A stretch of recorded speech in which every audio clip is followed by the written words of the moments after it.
Once upon a time, in a quiet village nestled between lush green hills, there was a small bookstore.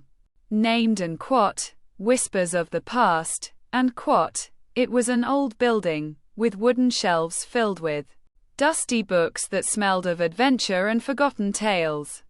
The owner, an elderly man named Mr.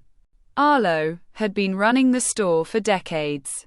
His silver hair and glasses gave him the appearance of someone who had seen it all, but his bright blue eyes still sparkled with the curiosity of a young child. One rainy afternoon, a young girl named Ilara wandered into the bookstore. She had recently moved to the village with her parents and had heard whispers about the mysterious store that seemed to hold secrets within its walls. She was an avid reader, always lost in the world of books, and the idea of exploring this hidden gem intrigued her. As she stepped inside, the warm scent of old paper and leather greeted her. The store was dimly lit, with sunlight barely peeking through the rain-soaked windows.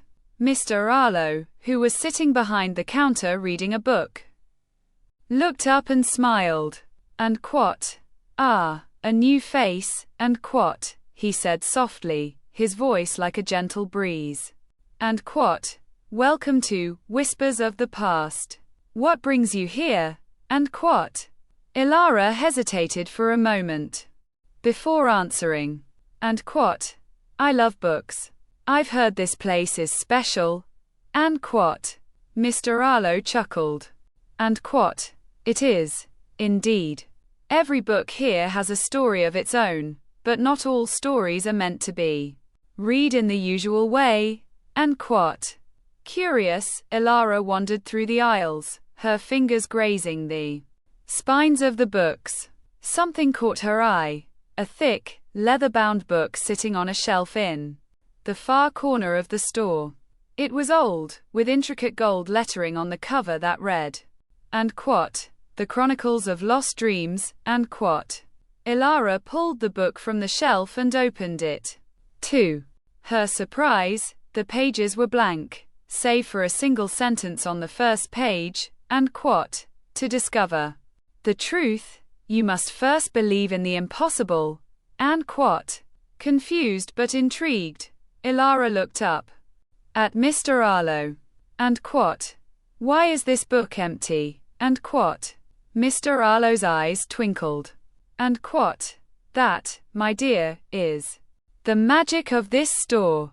Some books are not meant to be read with your eyes, but with your heart. If you believe in the impossible, the story will reveal itself to you." And quote. Ilara was skeptical, but decided to give it a try. She closed her eyes, holding the book tightly in her hands. She whispered to herself, and quote, "I believe in the impossible," and quote. As soon as she spoke those words, the book began to glow softly. The pages filled with words, and the story unfolded before her eyes. It was a tale of a lost kingdom, hidden deep within the mountains, where dreams came to life. Ilara was transported into the world of the story, where she became a brave adventurer, seeking to restore the kingdom's forgotten magic.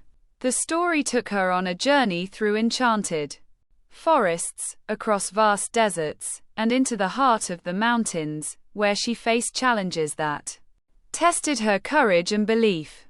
With every trial, she grew stronger, learning that the impossible was only a matter of perspective. When the story finally came to an end, Ilara found herself back in the bookstore, holding the now closed book. The rain had stopped, and the sun was beginning to set, casting a warm glow over the village. She looked up at Mr. Arlo, who was watching her with a knowing smile.